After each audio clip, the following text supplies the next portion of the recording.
Oppa! All the best people are crazy. All the best people are. What's up, crazies? My name is Jessie, and welcome back to my YouTube channel. I am a digital intermedia engineer, also known as a conforming artist, who spent the last couple of years working in film post-production and who can tell you a lot about how movies are made and what to notice while watching them. Today, we are finishing up the new season of Wednesday, Season 2, Part 2. Let's dive in. Just like last time, before we dive into my analysis, let me give you a rundown of the plot.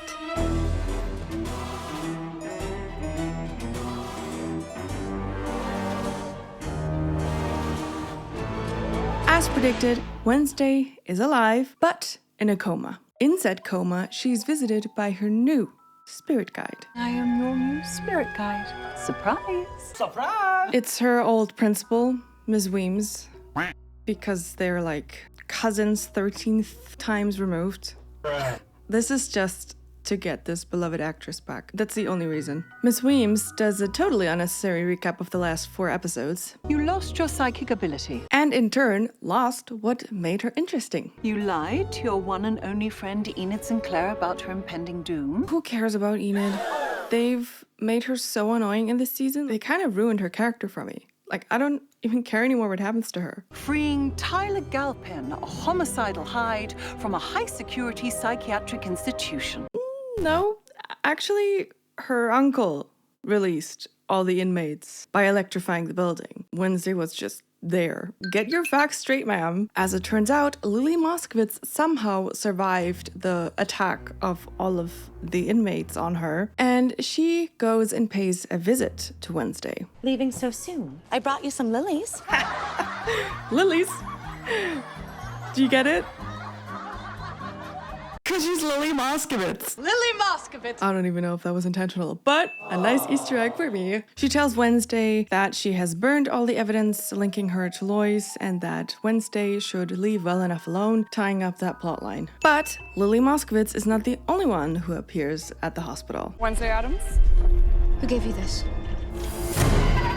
This makes no sense. There is a bolo out on this guy. Every single police person in the entire country is looking for this man. And there was a press conference with his face plastered on TV for everybody in the country to see. And that nurse didn't recognize him? What? And also, this is so dumb. Like, why would he risk being recognized just to grin at Wednesday from across the hall? Like, why wouldn't he just wait until he could catch her alone, like in the parking lot or in her room? Somewhere else, not in the hospital. Who on earth is that? Principal Door. Anything for a t-shirt. My face the entire season. Also, accurate reaction. This guy has way too much screen time. Back at school, Wednesday approaches her music teacher and she randomly drops Hyde lore. I heard a Hyde can't survive without a master. Males can't. They go crazy without psychosis, paranoia, rapid physical decline, ultimately premature death. But the females are stronger than the males, more dominant. Has a Hyde ever taken on a new master? Prediction time! I think Wednesday is going to want to be Tyler's new master, which will then trigger his redemption arc, because what would a modern story be without trying to humanize the villain and giving them a redemption arc? I think Tyler's making his move tonight at the Remembrance procession. But I have a plan. To kill him? To control him. Yep, just as I said it. Gosh, I'm already not even like 3 minutes in, I'm already predicting stuff again. Like, they're making things so obvious this season. So Wednesday finds Miss Thornhill's book of potions and discovers the potion that she used to unlock Tyler, and then she replicates that potion in the hopes of it working on him again. You're my only friend, Pugsley. Let me go. Prediction number 2, the zombie is the person that Thing was once attached to. I'm 100% convinced of this. Gomez also clearly recognizes him and vice versa. Pugsley zombie. It's Isaac. Clearly. Speaking of predictions, my predictions of last time, where I thought that the woman in the extremely caution cell in Willow Hill that Wednesday rescued was Ophelia, was wrong. It's actually Tyler's mom. So that evening is a Dia de los Muertos festivity happening at the school, and Tyler takes this opportunity to try and kill Wednesday, but she's waiting for him with a serum. But just before she can inject it, this happens.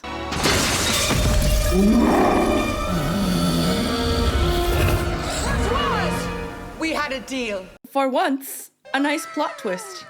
I like. What were you thinking? I had it under control. One more word and I'm taking you out of Nevermore. Huh. Maybe this will teach Wednesday the lesson that she does not always have everything under control. Maybe we'll finally have a character arc. Although there won't be much time left, since there's only 3 episodes left of this entire season. Also, Enid transforms into a werewolf even though it's not a full moon, so I guess she's cooler than everyone else. Episode 6 starts with a banger Blackpink song, one of my favorites, Boombayah. Okay. Admit it. This is the Wednesday Addams you didn't know you needed. Nope. She was fine the way she was. And I'm convinced they only used a K-pop song because Emma Myers, the person playing Enid, is a K-pop stan. Your vision hasn't changed. What do I need to do? Finally. Same girl, same. I've been waiting for a character arc for 6 episodes. Your psychic ability isn't just inherited. It's intricately tied to your familial bonds.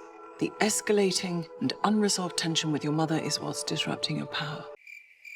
Her psychic abilities are blocked because she has mommy issues. That's absurd. Come on. Couldn't they have come up with something better? Like, for example, her psychic abilities are tied to the spirit world. And our world and the spirit world have a barrier. But that barrier sometimes shifts in how close the 2 worlds are. So let's say over the summer where she was practicing, the barriers were like closer together, which is why it was easier for her to enter the whole spiritual psychic sphere. And now the barriers are like further apart, or the worlds are further apart from each other, and so it's harder for her to cross the barrier because it takes more skill. She just needs more training, and she needs like a mentor, and that's what Ms. Weems is there for, and she can train her or whatever. But making it mommy issues, you have to hold hands with your mom in order to get your abilities back. Like, come on, what are we doing, Netflix? The Addams family lineage has always drawn strength from the unity of its members. That strength demands emotional clarity. I don't need to deal with any emotions, and I definitely don't need to cater to my mother's maudlin need to insert herself into my life. Okay, you know what? Now Wednesday is really starting to get on my nerves. She's been nothing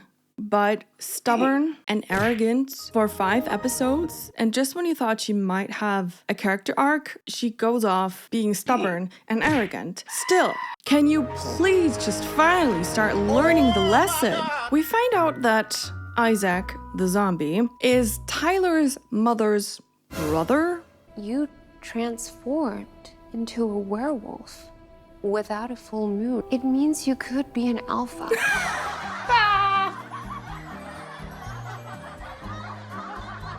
Her? This girl. This insecure little squealing girl. This selfish, annoying, stringing people along, cheating girl is supposed to be a leader? An alpha wolf? Spare my disbelief, Netflix. Wednesday seeks out her grandmother again to help her restore her psychic abilities because, of course, she will not take her spirit guide's advice. No, she will always only do it her way. So why is Ms. Weems even here? Other than being a cameo from the actress. Have you ever come across the name Rosalind Rotwood? Her psychic sight was extraordinary. Her headstone is imbued with her dark energy. If a raven recites the inscription etched underneath, you will be granted temporary sight. Completely true to herself, stubborn as always, Wednesday goes to find that lady's grave her grandmother told her about, and guess who it is? Lady Gaga's in this? Did y'all know this? I didn't. I mean, that show did make a viral dance that somehow went viral, not with this song in the show, but with a Lady Gaga song, so maybe Lady Gaga is supposed to be an homage to herself? Lady Gaga tells Wednesday that she will temporarily get her psychic sight back if she puts her hand on a candle, as one does. But if she removes it too soon, there will be a price to pay. And annoying as ever, Enid interrupts Wednesday while she has her hand on the candle, and then this happens.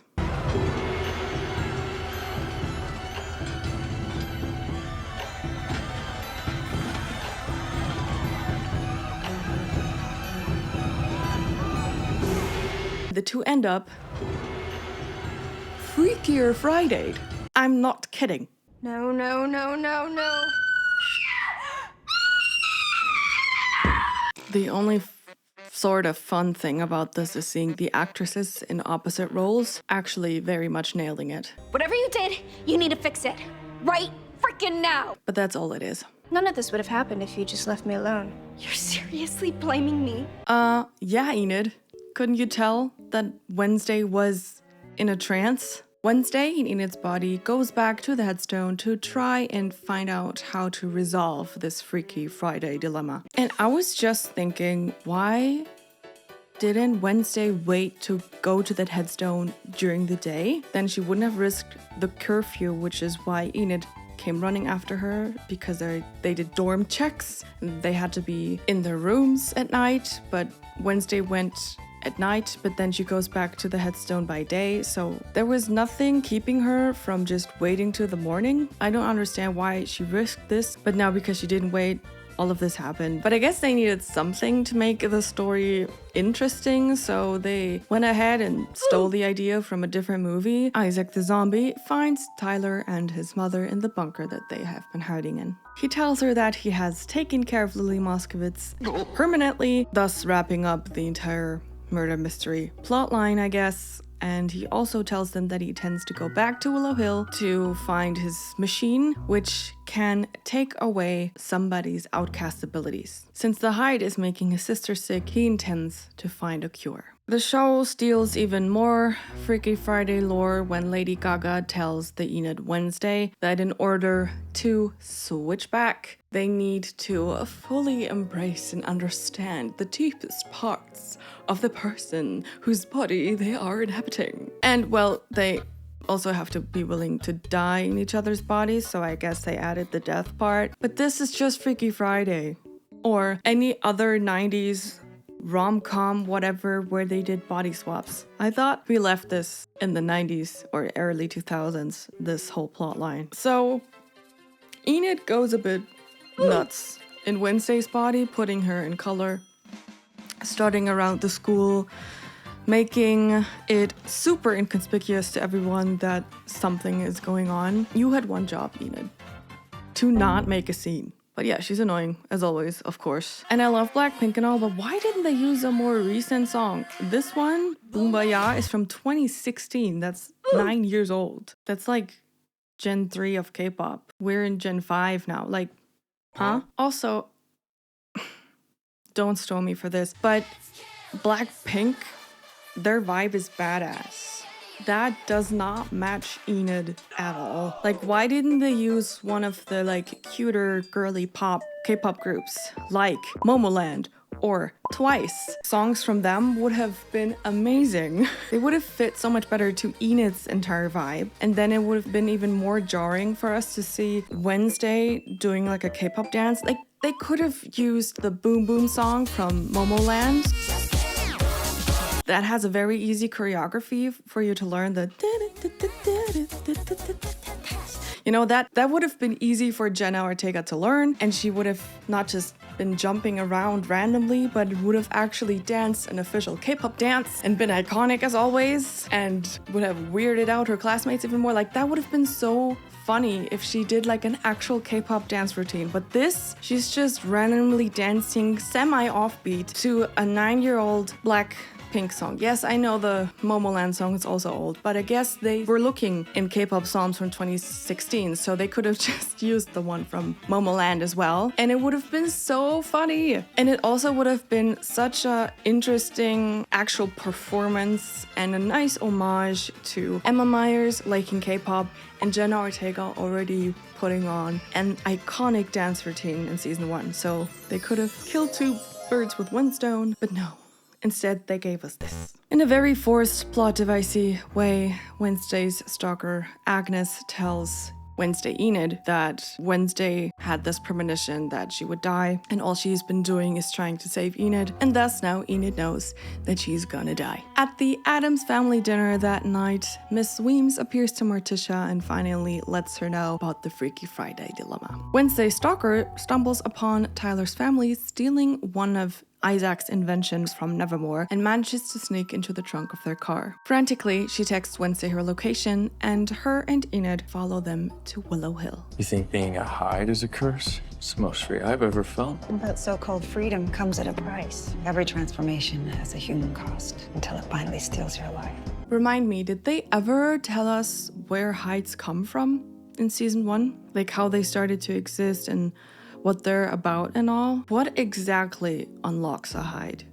Did we know this? Did we find this out?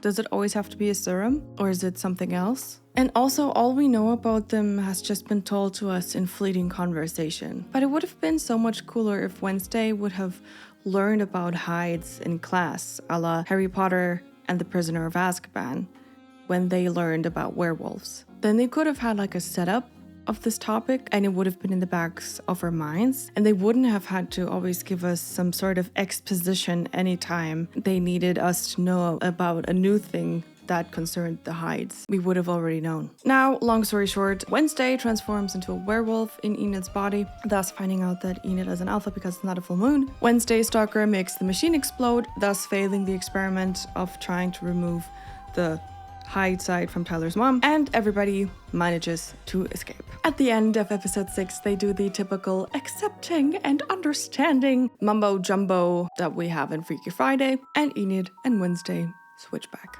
Right then, Miss Weems appears with a doomsday look on her face. The premonition of Enid's imminent death is no more. Your actions today have put another life at risk, and Addams must die. Pugsley. Or the grandma. Oh, but she's a frump, not an Addams. Maybe they will, in fact, do my Wednesday becomes a ghost plotline. That would actually be interesting. Either way, I don't really care. I just want this to be over. Isaac Knight was your roommate. He was more than that. He was my closest friend. Closest friend. Yeah. Yet we have never heard his name before or any mention of him in any conversation. Ever. Whatever you say. Whatever you say. Enid no longer dies. One of us does. I'd like to sacrifice Pugsley. Oh. I'm not the only one who wants that to happen. How refreshing. On another note, I think Wednesday's grandmother is my favorite character, simply because of this line. There are few greater thrills than witnessing the exact moment when a man's spirit is broken. Amen to that, sister. So, do you all remember that siren cult from season 1? The one that Bianca's mother was a part of? Yeah, okay. So apparently that new principal is the secret leader of that cult and has been blackmailing Bianca into doing his bidding and sirening random people here and there. In episode 7, Enid, Wednesday, and Ajax become wind of this and make it their mission to save her. Also, though principal being evil was like such a surprise, I could not have seen this coming. Like, they didn't hint at this at all, and Miss Weems was not suspicious of him like at all. He certainly wasn't on my list of pre-approved successes. This was such a big shock to me. I could not have predicted this. Surely nobody could have seen that coming. In the end, our ragtag team of outcasts managed to steal his siren repellent pendant, and Bianca sirens him into admitting all of his crimes to the entire school. Ajax manages to flash him with his Medusa hair, and he gets turned into stone and is inevitably crushed by a chandelier, thus ending that entire siren song cult plotline that I never mentioned even in my other episode because it was just it was unimportant. It did nothing for anyone. It had no significance to anyone, to the plot, to the characters. It was just another filler. So, unimportant, that's over and done. However, in the hubbub, Pugsley sneaks off to the graveyard where, coincidentally, Isaac appears, kidnapping Pugsley. And I just gotta say, this scene was about as well acted as this one. What is it with Netflix and that? In order to locate Pugsley, they triple down on the Freaky Friday message of a mother and daughter needing to understand each other and work together as all three Addams women hold hands doing a seance trying to locate Pugsley. Hurry, Gomez! No one will ever know we were here. Ah, okay, so the parents killed someone again, allegedly. Wasn't this the exact same plotline that we had in season 1? Did we just wait 3 years for the exact same story? You know, if it's not broke, don't fix it, but like, nothing's new. As the story goes, at the night of Isaac's experiment mishap, Gomez helped to power the machine that would remove the hide side from Tyler's mom. However, Isaac tricked Gomez and didn't tell him that he would have to die in order for him to help. Morticia manages to sabotage the machine, making it explode, thus killing Isaac. Also, ever since this experience, Gomez was stripped of his electricity powers and was never able to use them again. So bizarre, except he looks totally human now. She told me to give you this.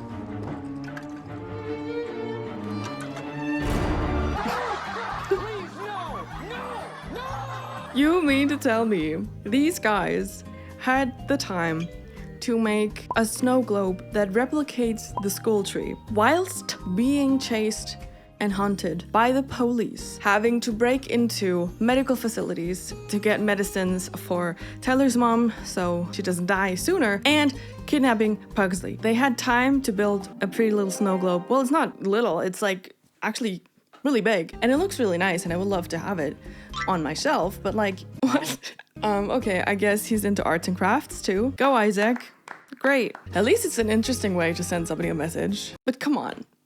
Really? I want to know who built that. Like, did they make Tyler do that while he was locked up somewhere in the basement while Isaac was going around collecting the twigs? I think I'm thinking too much about this, but like, 진짜. Wednesday goes to meet the zombie and tries to have Thing shoot him, but that fails. Of course. We still have like half an hour of the show left. He can't die. Yet. We still need the big reveal that nobody saw coming. Except he's never been yours. He's mine. Ha! Again. I knew it. I knew it. I knew it. I knew it. Thing belongs to Isaac. Gosh, I think I figured out every single plot twist. The only thing I plot twisted was that I thought that Tyler's mom was Ophelia. Okay, I'll give them that one, but everything else, I guessed episodes before they happened. Why did they make these things so obvious? Like in season 1, they gave us so many suspects that, like, people that could have been the Hyde. Like, I was convinced the therapist in season 1 was the Hyde because all of them had brown eyes, right? Like, she saw the Hyde's eyes and everybody around her had brown eyes, basically, and so she thought everybody, this could be the Hyde or this could be the Hyde. Here, they didn't really give us a lot of suspects. Or if they gave us suspects, they spoilered who they were 5 minutes later. It's like, oh, you thought the avian was the music teacher or the therapist from the clinic? No, it's actually Lily Moscovitz. So it's like, okay, great. So we didn't really have things to like think about, like, who could it be? Who could it be? No, it's like obvious. It was so obvious that Thing belonged to Isaac. This guy always wore gloves and only always used one hand. Make it more obvious, why don't you? Apparently back then, Morticia cut off his hand, thus sabotaging the machine and killing him. Through the electricity that exploded, the hand became sentient. Of course, because that's just how science works. And they adopted Thing, who had no memory of his former person he belonged to. After attaching Thing back to himself, Isaac turns into Darth Vader, stealing yet another thing from another franchise. Isaac buries Wednesday alive, and all seems lost. But honestly, she's probably enjoying it down there. But as this happens, they zoom in on Tyler's face, and I swear to you, this guy will have a redemption arc in the last 30 minutes or in the next season. He will have a redemption arc. I'm so convinced of this. Wednesday's stalker, Agnes, saw the entire thing and quickly fetches Enid, but together they're not strong enough to dig up Wednesday. So even though it is a full moon, Enid transforms into a werewolf. You won't be able to turn back. You're an alpha. Still, the most unbelievable thing about the storyline is that Enid is supposed to be an alpha. Huh? Anyways, they save Wednesday, share a sweet little heartfelt moment that did make me go, aw. But then Enid, in wolf form, storms off. Meanwhile, Isaac and his posse reach the clock tower where he rebuilds his old broken machine. In another not at all unforeseen plot twist. What are you doing? Oh, we're here to save you. It's too late for me, sweetie. This was also so predictable. Of course she's like, it's too late for me, but I will sacrifice myself so you can do something you don't want to do, but I will save you, son. Who I've never met, technically. Wednesday, of course, saves the day and frees Tyler and Pugsley. Why she frees Tyler, I have no idea, but I think this just adds to his planned redemption arc. The tower explodes again, and after fighting with her own son on the rooftops of Nevermore, Tyler's mom lets herself fall from the roof. I guess your premonition didn't come true after all. Then what was even the point? They got us all worried and riled up for nothing. So, if Wednesday's premonitions are all crap, why would she trust them ever again? Why would we as the audience trust them ever again? Thing turns against Isaac and rips out his clockwork heart. All is well, and the Addams family is reunited with their favorite hand. How does it feel finally knowing the truth? Same. Same thing. This is exactly how I feel about the resolution of this entire season. The final minutes of season 2 are trying to set up plot lines for the already confirmed season 3. Tyler gets approached by the new music teacher offering him to join a pack of hides. Morticia gives Wednesday the journal of Ophelia, setting up Wednesday possibly figuring out where she is and what happened to her in season 3. Ophelia. Scratch that. Why keep the mystery when you could just give it away at the last second? Okay, so Grandma Addams has Ophelia locked away in the basement. Okay, cool. Great. Also, Uncle Fester comes back, picking up Wednesday from Nevermore, who wants to find out where Enid went, now that she's a fully transformed wolf. And finally, they steal another thing from a popular franchise, as they have an orchestral version playing of a pop song, just like the soundtrack in Bridgerton. As I venture into the unknown, I am determined to exhume every lying deception or die trying. Please take your time on that vacation because I've had enough Wednesday for at least 2 years.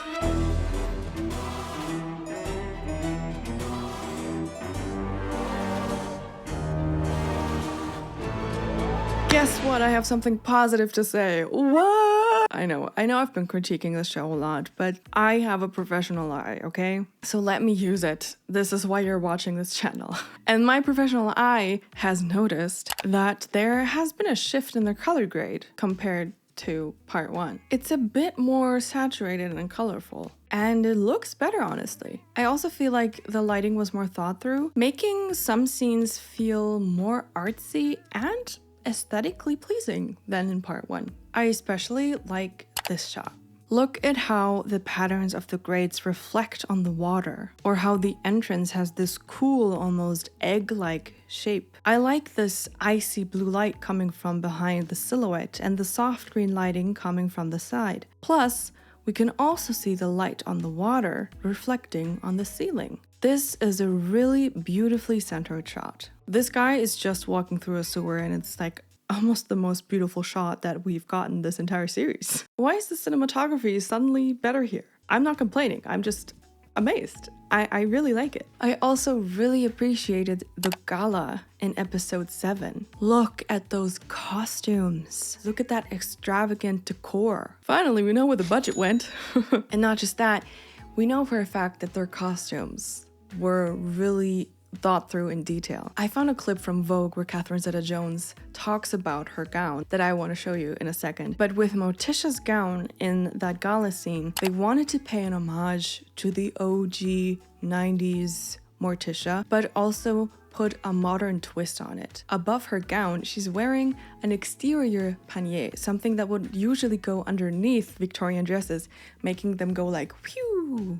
But she's wearing it atop of her dress. So it's a little saucy. She's showing her underwear on the exterior, but it has everything that Matisha would love. Sharp edges, bones. It looks painful to sit in, and it is, but what you do for art. So as you can see, they really put a lot of thought and detail into this. And I love it. That is why I love television.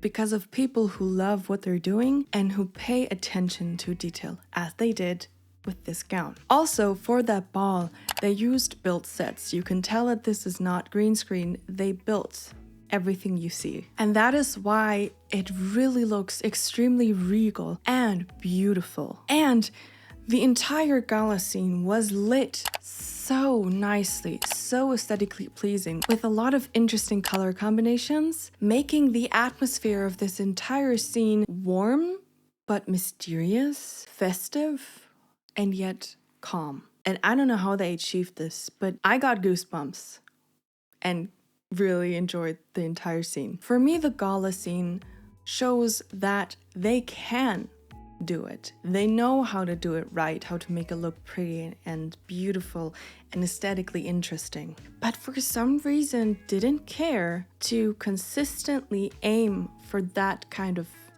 aesthetic perfection, if you want to call it that. And sadly, rather chose to cut corners in other episodes, which makes me sad. It sort of feels like the budget ran out for other episodes. I don't know.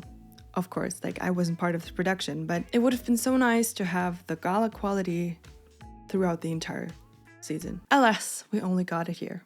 But here, at least, it is breathtaking.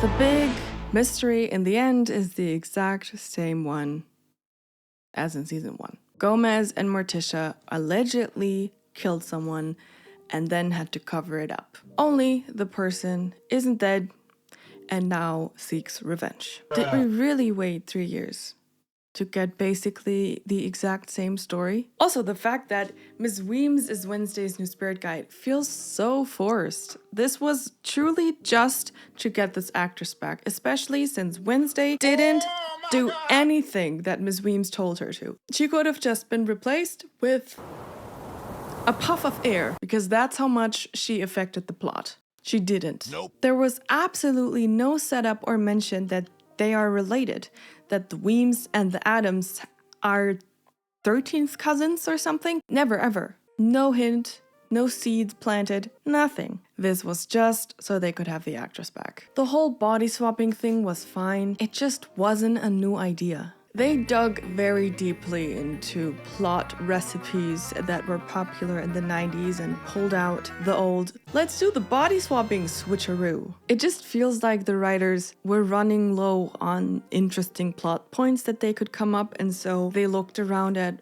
what is popular and then saw that the second movie from Freaky Friday, Freakier Friday, was gonna come out in August, and so they were like, oh my god, let's hop on to the hype train of the body swapping phenomena and let's do the same thing in September. And this just makes me wonder again if this entire season would have just worked better and would have been more concise if it had been only 4 episodes in total, because they were clearly running out of ideas. And also, I mentioned before, every plot twist that they did, Lily Moskowitz being the avian thing belonging to Isaac, Isaac being connected to the Addams family, those big things. I guessed all of them episodes before they happened. I don't want to be like, it's because I'm so smart. No, they made it so obvious. And I'm like so upset that we didn't get a mystery. There was no real mystery because they hinted at the resolution of the mystery and then they gave it to us 5 minutes later. Like, there was no time for us to think about, who could this person be, or what could happen here, or what happened there. Like, they already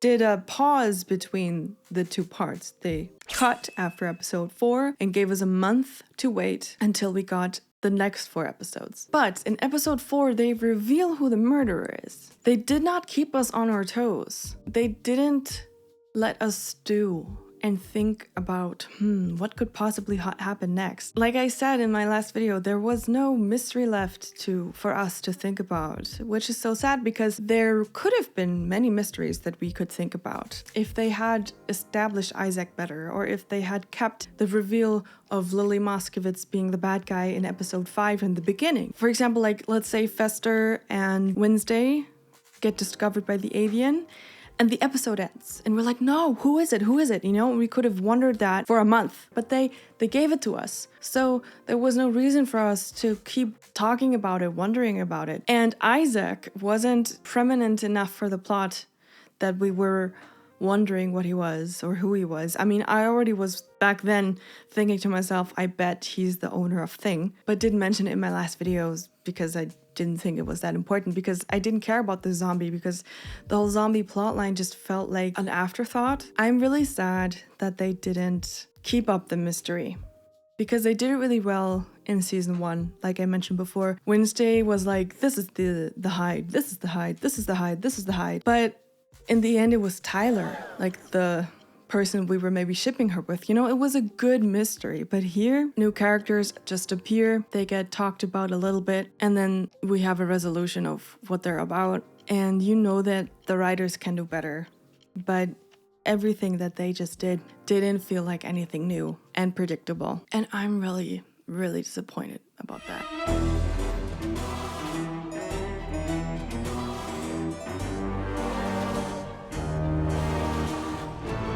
They tried being iconic with another dance. This time, Enid and Agnes give their best. They even used a Lady Gaga song in the scene now. So officially, a Lady Gaga song with a Lady Gaga dance. But nothing will be as iconic as Wednesday's dance in season 1, which was memed all over. Don't get me wrong, the dance was nice, it was actually really beautiful, and you can definitely tell the two actresses are professional dancers and know what they're doing. It just didn't hit the iconic mark that they were trying to make. So many things that happen feel like they came up with them on the spot. A good plot plants seeds. A bad plot has things happen and then explains them with exposition. They try to establish new characters, but they do it in the most uncreative ways, making them all fall flat. Like Tyler's mom, for example. She came out of nowhere, and her only plot point is, I do not want to be a Hyde anymore. Same with Isaac. His only plot point is, I do not want my sister to be a Hyde anymore. The only points of both of their characters. And it's the same one. These two could have been established in season 1, or at least hinted at, so that we can now draw conclusions to season 1. But no, they came up with these two characters in season 2 and then forced them onto an already existing character who has zero connection to them. And he also doesn't build it with them. They had 4 episodes to work their magic and try to have Tyler connect with his long-lost family. But they didn't. This could have been such an interesting storyline for Tyler's character. From a fake mom and old master to his real mom and new master. What does that feel like for him? Is he torn? Does he regret killing Miss Thornhill? Or is he glad about it? Does he wish he could be free from the Hyde? Or is he actually really happy that he is a Hyde and wants to explore every side of his Hydeness now without a master? How does it feel to be reunited with his mother, who is also a Hyde, making him not alone in this anymore? And what about him and his uncle? Isaac promises to have a cure for the Hyde side. Is Tyler interested in that? Or does he want to stay a Hyde? Does Tyler ask him about it? How it works and what it does exactly? All of these are questions that stay unanswered, that could have been answered. And that would have made it interesting. And again, so much potential wasted on writers always only picking the most superficial part of the plot and forgetting that there's 90% of things that would be interesting to explore, but they don't care about those. They don't see 90% of the potential of their own characters and their own story. Concerning characters appearing out of nowhere in a new season, you could argue that they did the same thing with 11 and number 8 in Stranger Things Season 2. But the difference here is that 11 and number 8 had a connection. They knew each other. They had memories, a connection, a bond. And number 8 played a big part in the character development of 11. Tyler has no recollection of Isaac. He disappeared 30 years ago. He doesn't even know he had an uncle. And he also basically never knew his mother. She disappeared 15 years ago. That's when Dr. Stonehurst kidnapped her. I think he's supposed to be 16, 17 years old. So of course he doesn't remember his mom because he was a baby when she disappeared. So there is no bond or connection between Tyler and his family. These are just some other new strangers holding him captive. Oh, or that Isaac Knight was Gomez's roommate and best closest friend? How? Since when? This just feels so forced for them trying to establish some kind of connection between the Addams family and this new zombie character. And just like everything else, it came completely out of left field.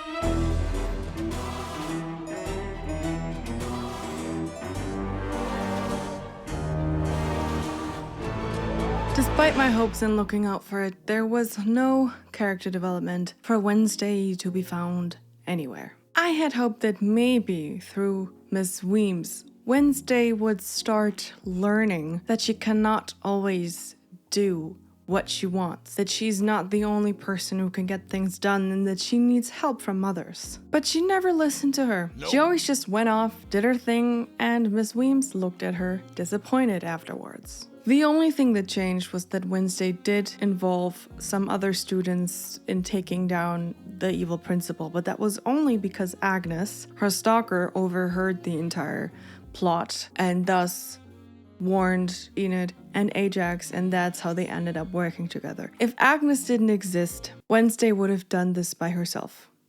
100% guaranteed. They did try setting up a family bond type of storyline, making her abilities tied to her relationship with her mother, and them being blocked because that relationship is strained. And I thought that would be a setup for them mending fences, for them really starting to evolve their relationship, her and Morticia. But they didn't really. Yeah, they sort of worked together to locate Pugsley, but then Wednesday went off on her own again and met with Isaac by herself. Not to forget this leading to Isaac being reunited with Thing. And in the end, she says that she still doesn't have her abilities back. But Miss Weems says something along the lines of, now that you two get along again, that's the first step, but I won't stick around to find out. Bye. And all I could think was, where's that bonding that Miss Weems talked about?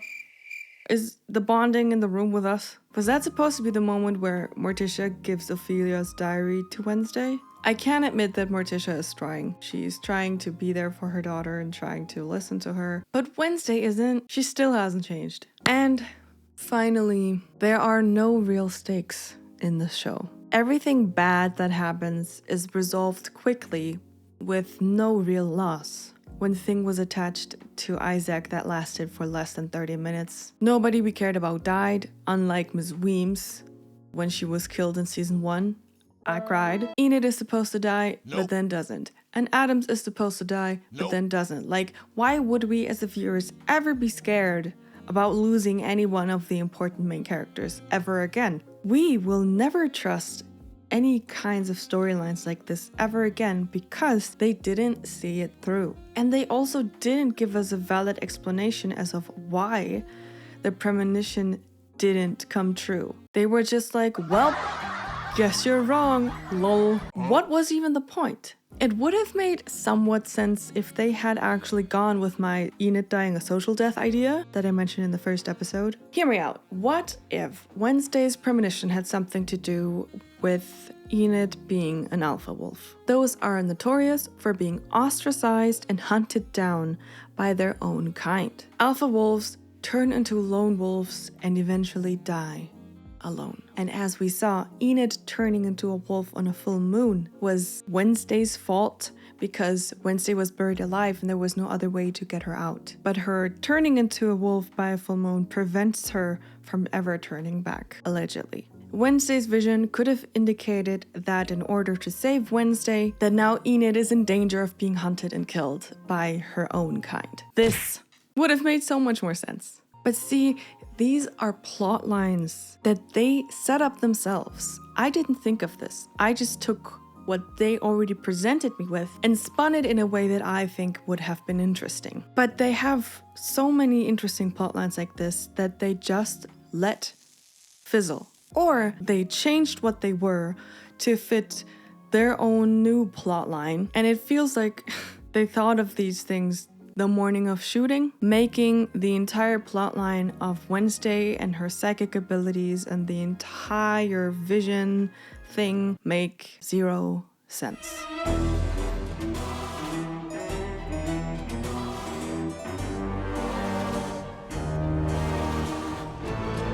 Since season 3 is already confirmed, I truly hope that it will be better than season 2. It can only get better. I want better VFX, better cameras, better colors, a better storyline, better everything.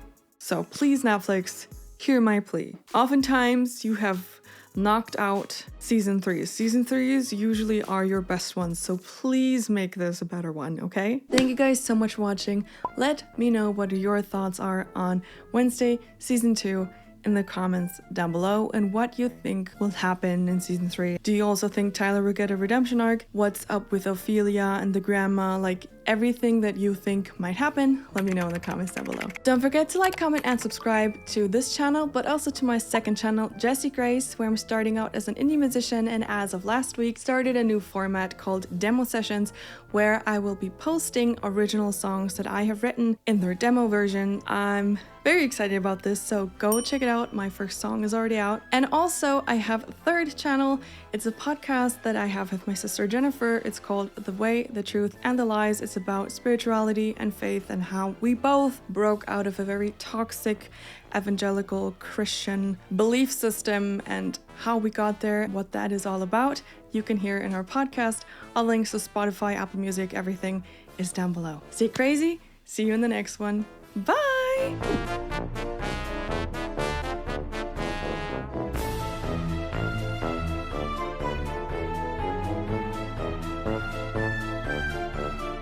I enjoyed that.